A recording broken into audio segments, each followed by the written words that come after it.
Disclaimer, the video you are about to see has content that contains swearing, substance referencing, violence, and or partial on-screen nudity. If you are a person under 13 years of age, do not watch this video by order of COPPA. In general, if you are over 13 but are sensitive, you may exit this video and find a nice wholesome video to watch. Viewer discretion is advised. Welcome to part 2 of my review of Persona 5 the animation.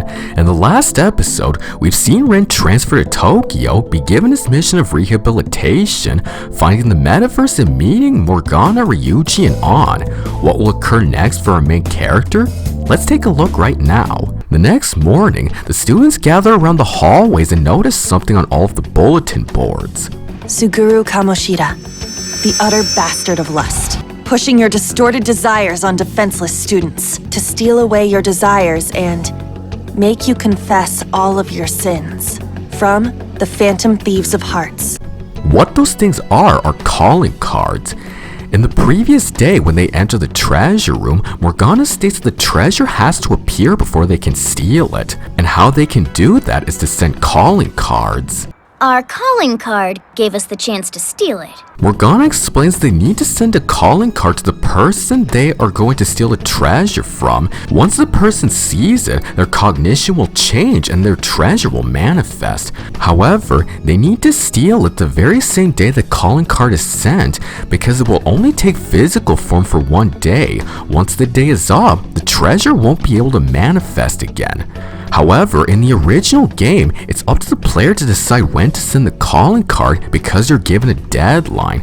So you have to decide the right day to send it before you reach the deadline. But be careful, because it will take an entire day to send the calling card.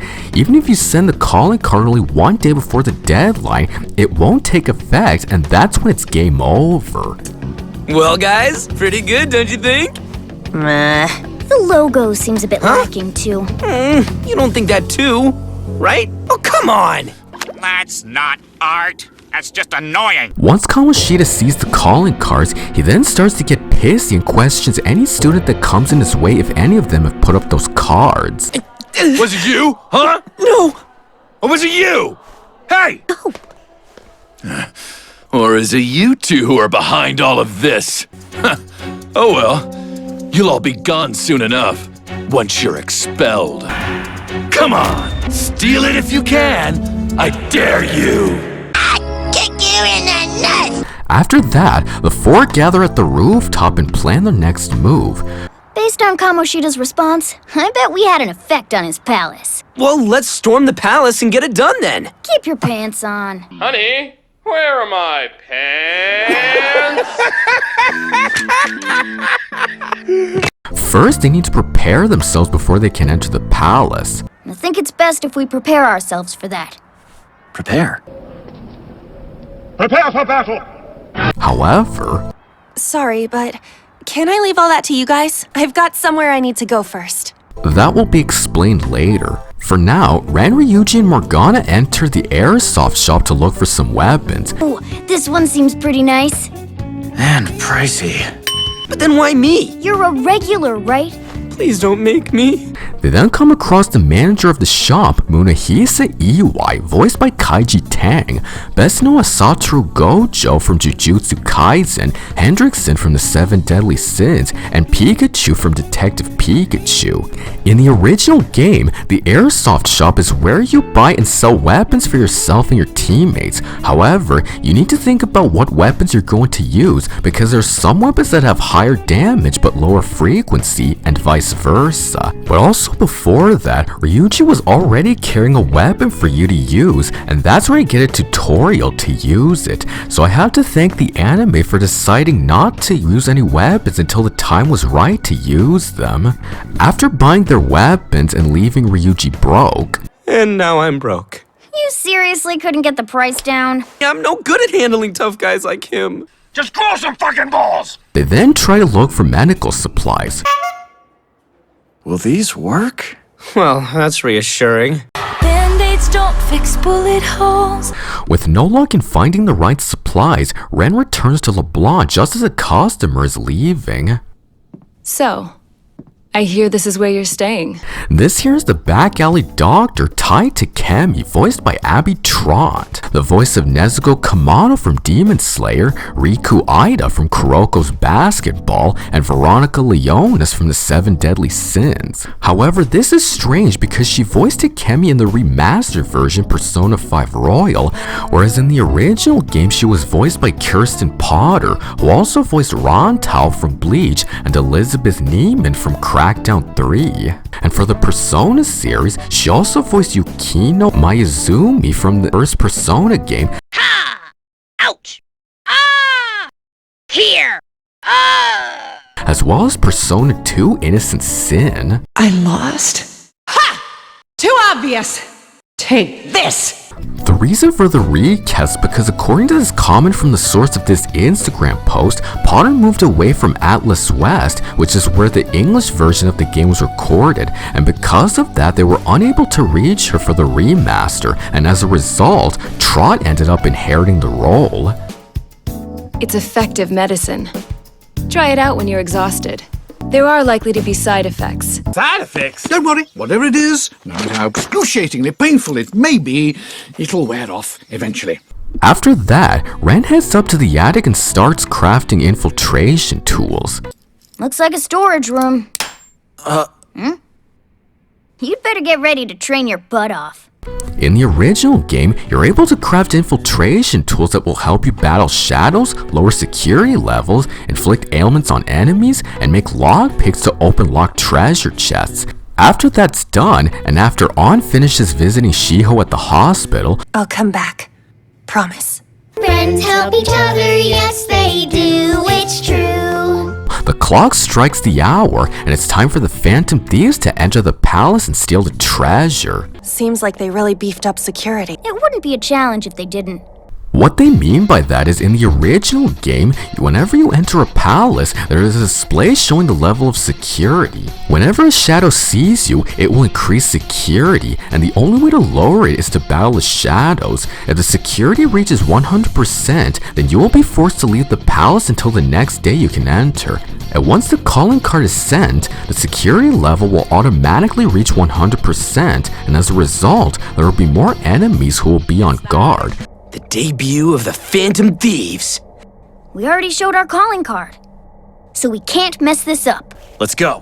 While they're in the palace, they then realize they need to have code names. From here on out, we should call each other by code names. Code names? The code names are used to make sure their identities stay hidden when they enter a palace and steal the treasure. Ryuji decides his code name will be Skull because of his skull mask. Good point. I'll be Skull then. Yeah, I thought of it because of this skull mask I'm wearing. Morgana's codename will be Mona. How about Mona? That's way too simple. I like it. It's kind of cute. For On, her codename is Panther. I'll be... Oh, Panther works! However, Ren hasn't decided a codename for himself yet. It's your turn, Ren. Maybe Go-Go Mask? Do you have any ideas? Not really. Fine. We'll continue this conversation later. But just before they can continue, they come across a trap, a bridgeway with swinging blades blocking the path. We've got to keep going to get to the treasure, but this is like something out of a video game! That's a good one. Morgana finds an answer for how to get to the trap. They need to find a shadow holding the second eye for this Kamoshida statue. They manage to find the shadow holding the eye, however, Ren decides not to fight it and demands it to hand over the key. Hand over the key. Key? Oh, that's what you want. But just then... Thank you. Wait a sec. I didn't expect thanks. Huh? What is this? In reality, I drift the sea of the human heart. From now on, I live within you. This power is incredible. That happened because the shadow had remembered what it actually is, and the persona that was obtained is Pixie. Pixie is based off the fairy-like creature from British folklore. They're known for being mischievous, short of stature, and childlike, and have a fond of dancing through the nighttime. In the original game, you have the option to negotiate with the shadows instead of just finishing them off. You can negotiate with them to either have them join your team, give you money, or lend you an item. When you ask them to join your party, you have to select answers that best correspond with their character trait. Each shadow has one of 4 different character traits. If you choose the wrong responses, then the shadow will continue battling or it will run off and leave you an item. But if you choose the right responses, even if you mess up on the first response, then it will remember what it is and join your party as a persona. So that's the long and short of it, but I just realized I've went off on a tangent, so we better continue. After getting the other eye, the swinging blades stop and they're able to reach the treasure room, and that's when they see what Kamoshida's treasure is. This is Kamoshida's treasure. It's freaking huge! Wait, we have to take this thing out of here? That certainly is a huge crown. Do you think maybe he's compensating for something? But just before Morgana can get his greedy paws on it, Let's go, Kamoshida! Got it! This proves that I am the king of this castle. It is the heart of this world. Kamoshida is the only thing that's standing between the Phantom Thieves and his treasure. In the original game, you need to face the palace's ruler before you can steal the treasure because they will stop at nothing to make sure their treasure is secure. Every single one of them that wish to bask in my accomplishments. Shut up! There are too many idiots who can't get that through their thick heads. I order you to shut up! I'm not like other humans in this world. Why won't you shut up? I won't be compared to peasants when I'm leagues above them. You're not like other humans because you aren't one. You've become a demon. You're exactly right. Yup, he brought out the big guns alright. I'm going to rule this world and every single person in it. This here is the boss battle for the first mission, and what's more, the true form of each palace's ruler represents a demon of a deadly sin. For instance, Kamoshida represents Asmodeus, a prince of demons and hell from Judeo-Islamic lore representing the sin of lust, which of course represents his lust for some of the female students, especially towards An. With no way to take him on in this form, the Phantom Thieves hide from sight and try to think of a plan. Look! I bet we can steal it from up there. Looks like a job for me. Let's go. Time to show Kamoshida your monkey-like agility. Take care. You've got this. Just leave it to me. Good luck. We're all counting on you. Once the plan is set, Ren, Morgana, and An battle against Kamoshida while Ryuji climbs the castle balconies. You bastards! How dare you! I really hit the spot! There's also another interesting tidbit about being in the metaverse regarding their ranged weapons. You shoot too! Where the hell did you get something like that?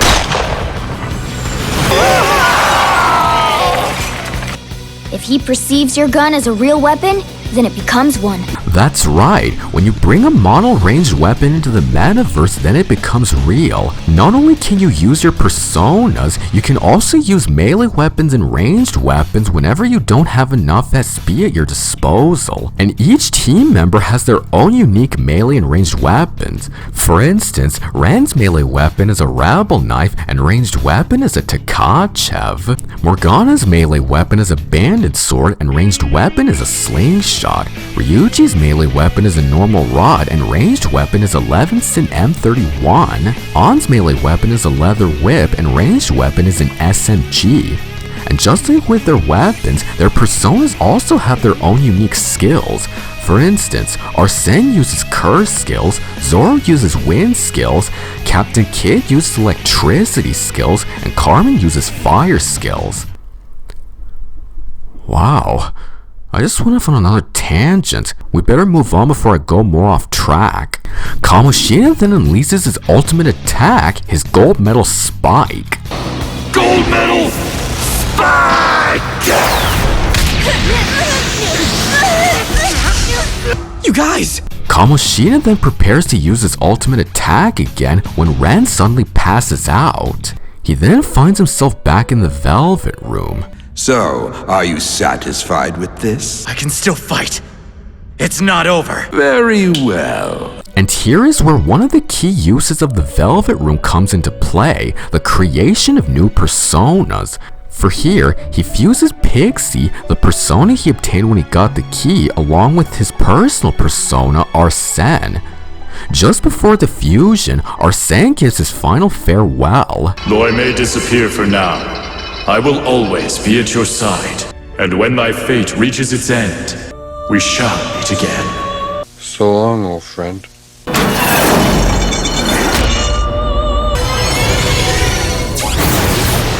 He has obtained another persona by the name of Agathion. Agathion is based on a familiar from European folklore that takes the form of a human or an animal, or a familiar within a talisman, bottle, or magic ring. They are to serve the witches who have summoned them to do their bidding when they were being accused. Ren then wakes up just in time for Kamoshida to use his ultimate attack again, and just when he spikes the ball... Soul Metal Spike! Persona! That's a new persona! Ren manages to delay Kamoshida long enough for Ryuji to leap and grab the treasure right off of Kamoshida's head. Go, Kamoshida! No! The symbol of my kingship! And with that, it's checkmate. Checkmate!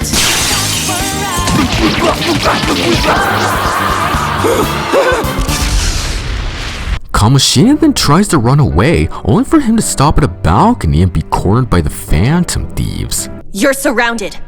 We've got you. They expected so much of me! I was just desperate in a tight spot, okay? Oh, cut the bullshit. You could have just said something like, I have to lie to women to get laid. I got a little dick. It's pathetic. case closed. On then forces Kamoshida to make his choice, whether he should jump off like he forced Shiho to, or let On kill him right where he's standing. Leave me alone! They all said the same to you! You didn't care. You gave in to your selfish desires. If I finish you off here, we won't have proof of your crimes. Then you can spend the rest of your life atoning. You'll agonize like your students did. With that, Kamoshida accepts defeat and vanishes from the palace. Alright, fine. I'll go back to my true self. Swear that I'll...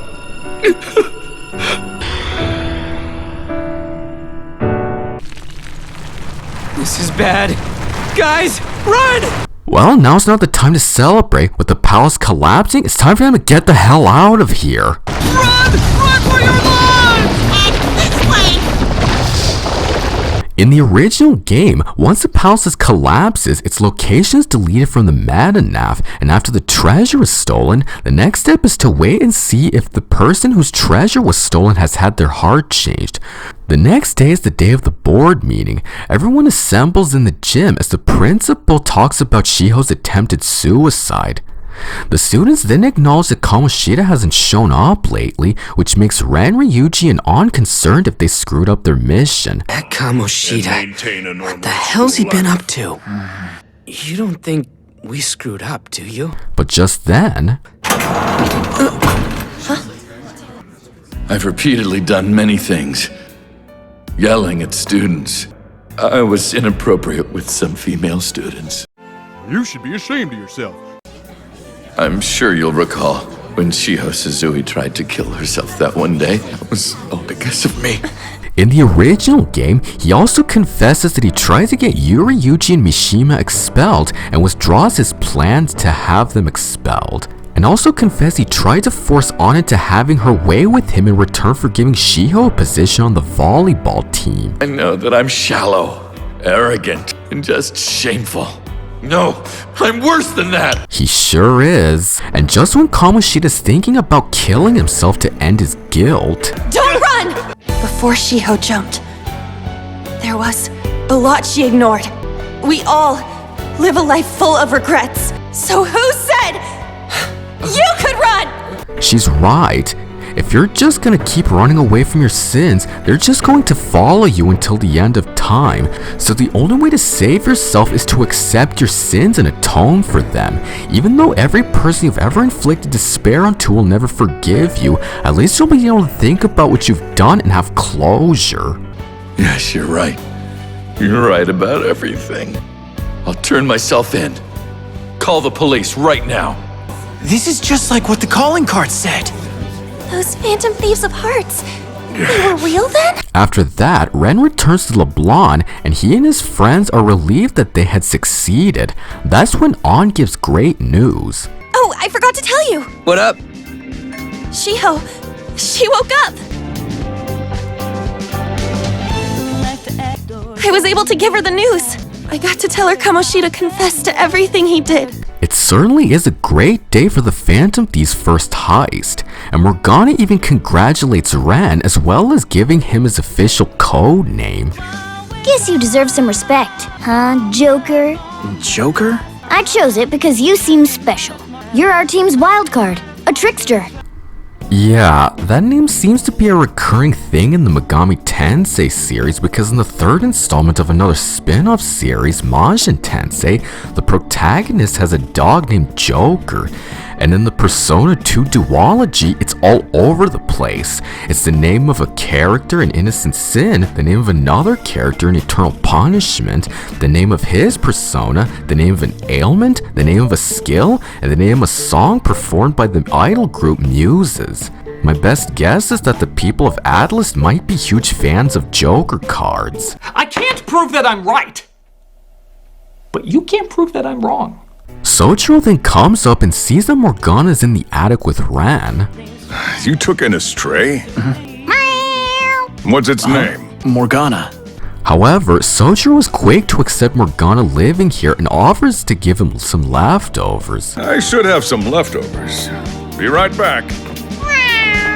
In the post-credits scene, we get a glimpse as to what will come next with the detective who appeared before. I believe I first became aware of you all when...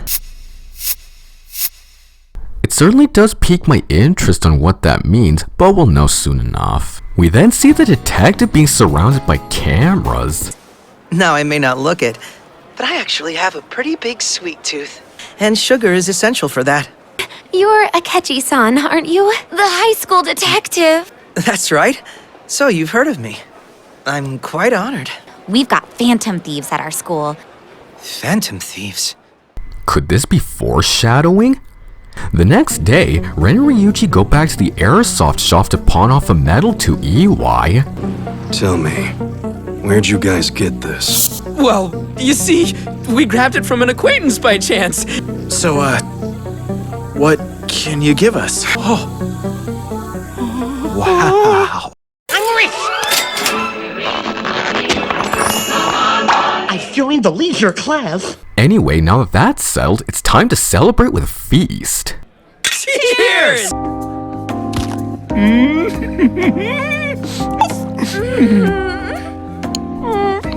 This part is cream cheese. This lunch buffet is pretty famous, especially amongst part-timers. I do modeling work for magazines, but only once in a while. Yup, An is also a part-time supermodel, and that was how she was able to invite Ren and Ryuji to this hotel. And it seems peculiar because there was actually another character who was a high school girl that's also a part-time supermodel, and not to mention was also voiced by Harlacher. I look so hot. What do you think? Do I? I know, right? Do my boobs look okay? Wait, you guess? Oh, right, you already saw me in a bikini. I wonder if she realized this when she signed on for the role. I don't know. Your guess is as good as mine. To think, that thing was his treasure. Yeah, it was just a gold medal. I'm willing to bet that gold medal was worth as much as a crown. It makes sense. Yup, remember the crown that they took from Kamoshida's palace? The crown was really a medal. In the original game, Kamoshida's source of his disordered desires was the medal he won when he took Shujin to nationals, and he saw that medal as a crown. Once the treasure was stolen, it became his medal, or at least a replica of it. Things are finally falling into place. So why don't we celebrate by eating more? Fattening. No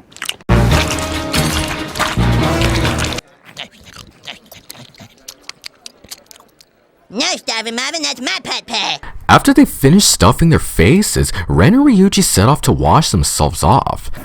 Oh man, no way I could have waited for them to clean the other one. He's shit everywhere! Hey, Takamaki-san's waiting. We should hurry. Yeah. They then head to the elevator where Ann is waiting for them. Just before they enter, though, a group of men with a bald guy in between them giving them orders suddenly bumps into the guys and boards the elevator first. The chief secretary. Have we gotten word? He said that we should hold off. He's a damn coward. Wait a sec, Pops. We were waiting here way before you. Hey, wait! You're despicable. I don't know, but it really pisses me off when people like that look down on others. In the original game, that scene had more significance because when you hear the sound of the bald guy's voice, it then sounds familiar to you. However, you can't seem to fully remember. Don't you worry, it will all make sense as we progress. Meanwhile, Ann is just about to get the last piece of dessert when... This girl over here just pushed me. You need to watch where you're going. Teenagers today are so entitled. Who raised her to be like this? Even allowed a girl like that in here. Where are her parents? Did she come alone? Unbelievable. And now Ann is starting to understand what it's like to live in a society where there are people who look down on her. What?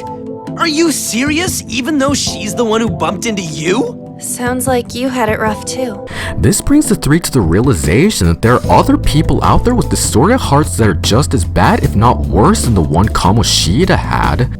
So it wasn't just Kamoshida. I guess the world is full of adults like that, huh? And later, when they head outside, Ryuji has an epiphany. Everybody's got their own palace, right? It's mostly people with strong, distorted desires. So I was thinking that maybe we could keep going and change all those people's hearts. You know? If we continue being the Phantom Thieves, we can help people who are in trouble. We just steal their hearts, right? Huh? Yeah, we should give it a try. The four of us. We can work to change this lousy world of ours. The determination of working together to change society and rid all of Tokyo of rotten adults. There couldn't be a better team to change the hearts of all the distorted citizens than the Phantom Thieves of Hearts. If we're together, we'll be fine. Well, it's settled then, and then make ourselves known all over the world as Phantom Thieves. And with that, they form their team and appoint Ren as their leader, and now they have to pick a name for their team. Oh, let's choose a name for our group. We can put it on our calling card. What do you think, Ren? The Phantoms. Wait, we're just called Phantoms? So, a group of Phantom Thieves that are known as the Phantom Thieves of Hearts are going to call themselves the Phantoms. It's a little redundant, isn't it? What? Shut up! Well, if that's what they're going with, then it's fine by me. While this is happening, we get a glimpse of the prosecutor who's having a discussion with her boss about her determination on solving the mental shutdown cases. Seems you've been hanging around that boy a lot recently. Do you actually care that much about a string of crazy incidents? Do as you wish. I'll take responsibility if anything happens. I appreciate that, sir. Mark my words, the whole thing is highly suspect. The next day, just as Morgana thinks about how to plan their next target, Mishima approaches Ren and tells him about a new website he's just created. Hey! Huh? You've checked out my website, haven't you? I made a website so I can cheer them on. I'm hoping it helps. This website is a Phantom aficionado website called the Fan Site. This website allows other people to give suggestions to the Phantom Thieves on who needs to have their hearts changed. And in the original game, Mishima has even included a poll on how much support the Phantom Thieves get, and it's even shown whenever the game transitions to the next day. But what's more, in the original game, Mishima has already figured out that you were the Phantom Thieves, and what's more, you often insist to him that you're not the Phantom Thieves, but there's no fooling him. I guess you can say they have a real fanboy. Oh, brother, this guy stinks! Yeah, that was a terrible joke. Moving on. While that happens, the principal enlists the student council president to find some information about the Phantom Thieves. But sir, wasn't that a prank? It's important I identify who's responsible. I'm not sure I like this idea. My apologies. I'm only asking this of you because I felt you were my best option. Later on, Ren and his friends check out the fan site and are amazed on how much support they're already getting. Good job, Phantom Thieves. Now I can move on too. Thanks for giving us hope. But based on all these comments, guess people believe in our calling card. I was desperately trying to solve my own problems, but now seeing all of this... And just as Ryuji already finds their first request, Morgana gets an idea and leads them to Shibuya Station. My friend is a deadbeat and I want him to apologize. You should try looking for ones that are serious, rookie. My ex is stalking me and I don't know what to do. Ryuji, now you bring up the metanav. Yeah, okay. The key word is mementos. Huh? Mementos? Alright, follow me. You're gonna see some serious shit. You guys are way too slow. And so did we! Did you bring us to Nakanohara's palace? You sure adapt fast. This whole place is a giant mindfuck. This definitely is a kind of palace, but it's different from the last one because it's everyone's palace. The place they're currently in is a palace called Mementos. In the original game, Mementos is like your training grounds where you journey around and take out shadows while also looking for targets. The names of the targets are given to you via the fan site, and you have the option to take on a target one by one or all at the same time. There are even specific targets that you will be given when you enter Mementos, but that will be explained later. Get on with it. Yes, get on with it! Alright, yes, I know I have a list of things that I'll explain later, but I'll get to them eventually, I promise. Get on with it! Now that they're in everyone's palace, they need to get to their first target. But how will they get to it? Morgana! Ready? Transform! A car? Among the general public, cats turning into buses is a pretty widespread cognition. Either that or they've been watching too much My Neighbor Totoro. Wait, but why are you driving? I mean, I am a car. Shh! You better keep quiet or you'll disturb the shadows. Is that one of them too? No, I don't think so. It's your grandma. In any case, they arrive at their first target, a man by the name of Nakanohara. She's my property, so I can do whatever the hell I want with her. He needs his heart changed because he's stalking his ex-girlfriend, just when he's about to go after them. Madarame, what about that guy? But you're letting him go? Madarame? They manage to defeat Nakanohara's shadow, and thus he realizes his mistake and returns to his true self. I admit, I was wrong. I'll return and go back to the real me.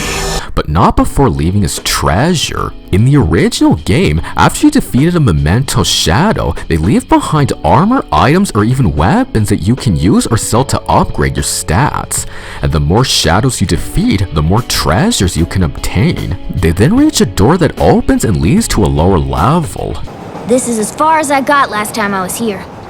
I'm guessing it opened up because we gained some fame from Kamoshida's case. How big is this place anyway? I have no memory of that. But then Morgana explains what his true reason for being in the metaverse is. I wanted to solve the mystery, so I wandered the metaverse and got lost in that castle. If I can solve this riddle, I might turn back to a human, my original form. And that's why I'm gonna be a tough taskmaster and train you guys to help me. You know you can depend on us to get the job done. We're all in this together. We're a group. I have a new proposal. First, from here on out, the Phantoms won't be dealing with small fries. Second, all members must agree before any plans are initiated. It's true. In order for hearts to be changed, the Phantom Thieves need to make a unanimous decision because there is no telling what exactly they'll get themselves into when they approach a new target or enter a new palace. And it would be an even bigger problem if any of them tried to conquer a palace by themselves. We speak with one voice. Yeah! Roger that! After returning from Mementos, Ren heads to the back alley clinic where Takemi gives him his physical exam. Pulse and blood pressure seem fine. Your blood tests are also normal. In the original game, it's also where you can get items for healing and recovering ailments for one teammate or all teammates. So I wonder where all your fresh bruises are coming from. You have a weird part-time job or something? Yeah, and I got 'em all from working hard. For the Phantom Thieves to keep going, we need lots of confidants. That is another major plot point, gathering confidants and forming bonds with characters you interact with. In the original game, each confidant has a different arcana. Arcana are innate powers that will allow you to gain special perks in the real world, obtain new skills when you enter battle, and when you max them out, will allow you to create powerful personas. And what's more, each arcana is represented by a tarot card that are used in the Fool's Journey. The analogy is that Ren represents the Fool, and each bond he forms is part of the next step in the Fool's Journey. For instance, Igor has the Fool Arcana, Caroline and Justine have the Strength Arcana, Morgana has the Magician Arcana, Ryuji has the Chariot Arcana, An has the Lover's Arcana, Mishima has the Moon Arcana, Sojiro has the Hierophant Arcana, EY has the Hanged Man Arcana, and Takemi has the Death Arcana. Each character has their own arc that progresses whenever you rank up their confidant, which makes you learn more about how they were before your arrival. And once they've been completed, you'll be more attached to them and they'll be able to help you on your journey. Ren then returns to LeBlanc after getting medicine from Takemi, and Sojiro lets him help behind the counter. It's actually a secret recipe of mine, so don't expect me to share it for nothing. It's perfect unexpectedly when you rip up the recipe. Just then, the prosecutor and her detective partner enter the cafe. So this is your regular spot, Nijima-san? Wouldn't exactly call her a regular. The prosecutor in question is named Sai Nijima, voiced by Elizabeth Maxwell, the voice of Albedo from the Overlord series and Midnight from My Hero Academia. And not only that, she possesses the Judgment Arcana. That's right, Sai is a confidant as well. And this here is Sai's partner, Detective Goro Akechi, voiced by Robbie Damon, best known as Gil Thunder from the Seven Deadly Sins, Trollo Lucifer from Hunter x Hunter, and Tuxedo Mask from the Sailor Moon series. Akechi then explains to Ren what it means for him to be a detective. When you think about it, a detective is something ambiguous and uncertain. By themselves, there's no guarantee a detective will be useful to society. Don't quit your day job. A tough case in which only he or she is able to solve, and the existence of a worthy rival to make such a case. Finally, a worthy opponent. Our battle will be legendary. It is him. Goro Akechi, that popular detective kid. That's right, Akechi is the detective that has been the talk of the city ever since Ren first arrived here, which would explain the paparazzi from earlier. He sounds dreamy. In the post-credits scene, Mishima texts Ren saying the victim is thanking the Phantom Thieves for changing the heart of her stalker ex. Hey, check this out. She says, thanks so much for changing the heart of my stalker ex-boyfriend. Mission accomplished. Well done, man. Pack it up. We're going home. Why are you telling me this? It's totally got nothing to do with you. Mishima's a bit intense. I'd call him more of a stalker. Yeah. Just then, An notices something strange as they ascend from the escalator. Speaking of which, I kind of feel like someone's been following me around. It's probably nothing. The others then try to keep a low profile as they exit Shibuya Station, but then...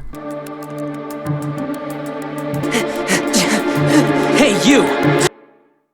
Huh? Who are you? He's my stalker.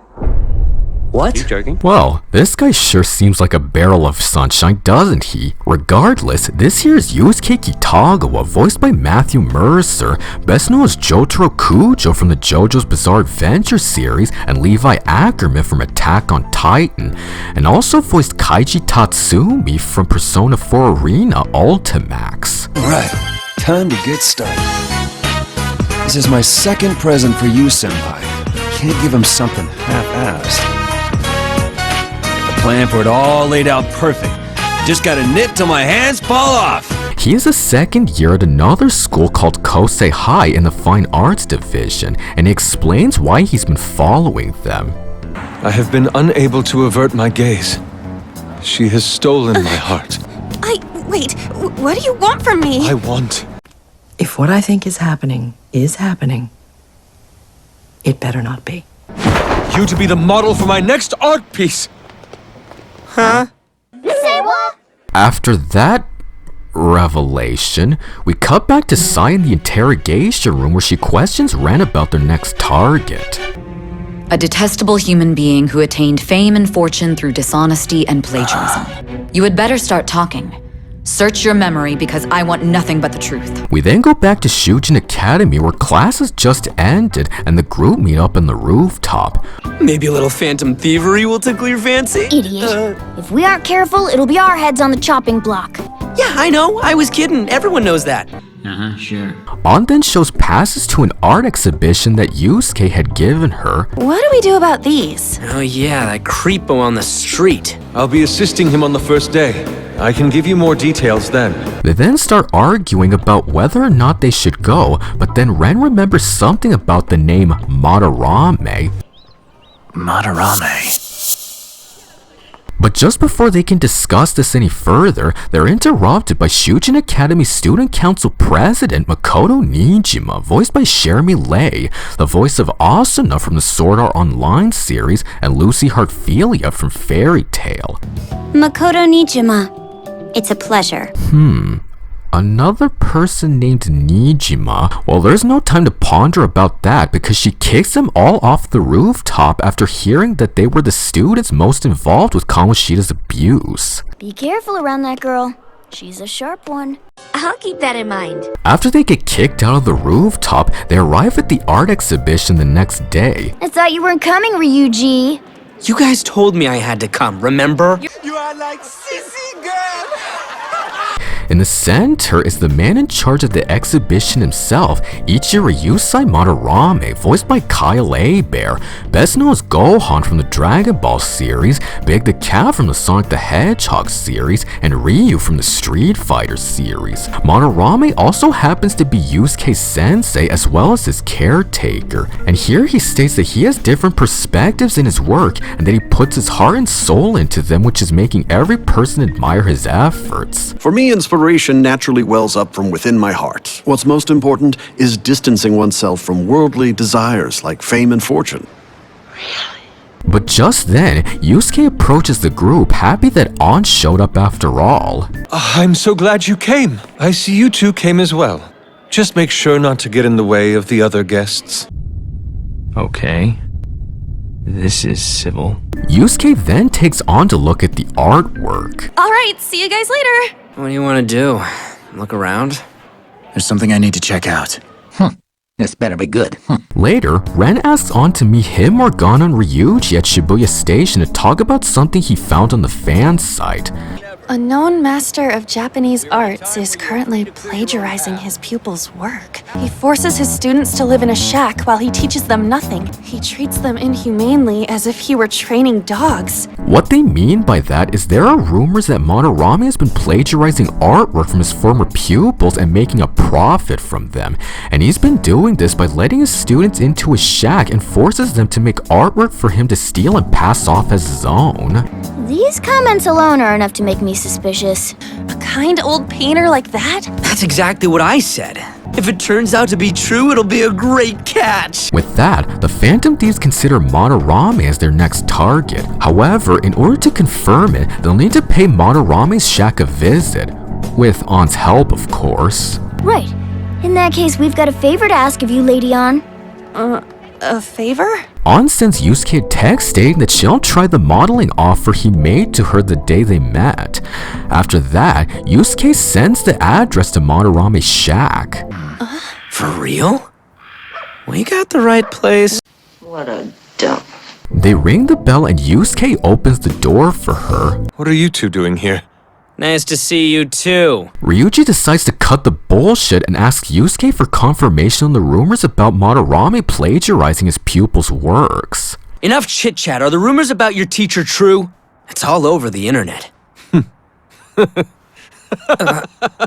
Do you actually believe those ridiculous rumors? If he truly hated children, then pupils wouldn't be invited into his home, never mind abusing them. So that should be good enough for you. But Sensei has raised me into what you see now. It's understandable that Yusuke would refuse to believe the rumors, considering that Madarame has raised him and has been his pupil ever since. When you have been with someone for many years, it's natural instinct to refuse to believe slander of that person. Madarame breaks up the tension and acknowledges the rumors about him. I've heard of such rumors before. They claim I am disreputable. I can understand your concern. But afterwards, he decides to let them all in, with Yusuke still having his doubts. Do you still believe someone like that is capable of committing plagiarism or abuse? They enter Yusuke's art room, with Morgana escaping to explore the rest of the shack. I'm gonna have a look around. Morgana! Here, kitty, kitty, kitty. Here, kitty, kitty, kitty. Ready, ready, ready, ready. Yusuke then approaches An and shows her what is believed to be Madarame's most recognizable masterpiece. Sensei's maiden work, his masterpiece, Sayuri. However, the original is gone, stolen, its whereabouts unknown forever. It's because of Sayuri that Yusuke decided to follow in Madarame's footsteps and become an artist himself. He has respected Madarame since the day he was orphaned, and Madarame has raised him as his own. Wow. I don't know the first thing about art, but even I can tell that's impressive. I have nothing but respect for him, both as a person and as my teacher. The feeling I have when I look at this painting is the same feeling I had when I first saw you. If it's not too much to ask, please become my model. I am a gentleman. As if! After that, they exit the shack and Morgana rejoins the group, because earlier, while Yusuke was explaining his respect for Madarame, we get a glimpse of him approaching a strange door. Afterward, they then start to doubt the rumors about Madarame until... Result found. It's from Metanav. It's reacting. But how? Was it picking up our conversation the whole time? I don't know. Madarame's desires are warped enough for him to have a palace of his own. Here's the thing, in order for the Metanav to activate, the users have to input 3 keywords before they can enter the metaverse, and those keywords are the name of the person, the location where they are, and what that person sees the location as. Like for the previous palace, the keywords were Suguru Kamoshida, Shujin Academy, and Castle. Now that they have a name and location, all they need is what Madarame sees his palace as. I don't know, I got nothing. Yeah. This is so sudden, I'm not sure what to feel. Japanese art. A building that's full of paintings. A museum. They then enter Madarame's palace, a museum. So it really is here. It's extravagant, but the design totally lacks taste and style. In Madarame's case, this is the true form of his shack. They travel deeper until they reach a room with portraits of people. I don't see any shadows. Where are we? Some sort of exhibition room? Bullshit. Bullshit. Derivative. They then notice a portrait of Nakanohura, the shadow they defeated when they entered Mementos. Hey, look at this. The guy we met in Mementos. Natsuhiko Nakanohara. In its place is his name and age. After that, they then put 2 and 2 together and figure out that all of the portraits are of Madarame's former pupils. One measly bow and they forget why they came after me at all! Plagiarism? Abuse? What's wrong with that? Still, one good disciple remains. Yusuke has talent. Once they see Madarame's shadow, that confirms that the rumors about him stealing his pupils' artwork and abusing them were true after all. Screw that. There is no way I'm gonna let that scumbag take advantage of him. It's not that simple. Ideas? Let's confirm it with him. They return to Yusuke's art room with Yusuke doing a sketch of An. Look, we don't have time for this. Silence. I'm trying to focus. I don't think he's listening. Do I just wait until he's done? It's no use. I can't paint a nude portrait while you're still wearing clothes. I beg your pardon? I can't paint a nude portrait while you're still wearing clothes. Excuse me? I can't paint a nude portrait while you're still wearing clothes. Say what? Wait, nude? Yeah, Yusuke wanted An to be his model, but as it turns out, he wanted her to be a nude model. What is wrong with you? Are you some kind of pervert? Ryuji once again cuts the bullshit and demands confirmation from Yusuke about the rumors again. Look, dude, you lied to us, didn't you? Those rumors are true, aren't they? An then reveals that she had figured out why Yusuke steered her away from a certain painting when they were at the exhibition. It turns out that particular painting was actually Yusuke's work, but he decided to let Madarame steal it anyway because of the debt he owed to the man who raised him. Yusuke, however, still refuses to believe the rumors. It's like you said. Everything we do becomes our sensei's work. I offered my ideas willingly. It's not plagiarism. With that, Yusuke puts his foot down and kicks him out of the shack. Leave, now. And don't come back again.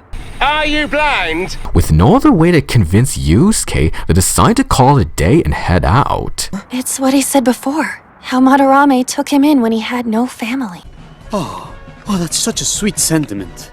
That's such a bad time! We then see Ren in the attic where he receives a text from Mishima stating that Nakanohara wants to meet the Phantom Thieves to change someone's heart. Anyway, I told him to go to Shibuya after school. So give my regards to the Phantom Thieves. The next day, Ren and the others meet Nakanohara at Shibuya Station and ask him whose heart he wants changed. Who do you want to have a change of heart? A traditional Japanese artist, Ichiro Sai Madarame. He releases their paintings but takes credit for them. I know because I used to be his student. Are you sure about that? There was another very talented friend of mine. He took his own life. I don't want that to happen again. So please, I'm begging you, help him. And with that, they make their unanimous vote and decide Madarame will be their next target. It's unanimous. We're all in agreement. Our next target is Madarame. And that brings us to the end of the second part of the review. Now the Phantom Thieves are making a name for themselves, their next target will show how much trust they'll be able to gain. I feel my bond with this series is growing deeper.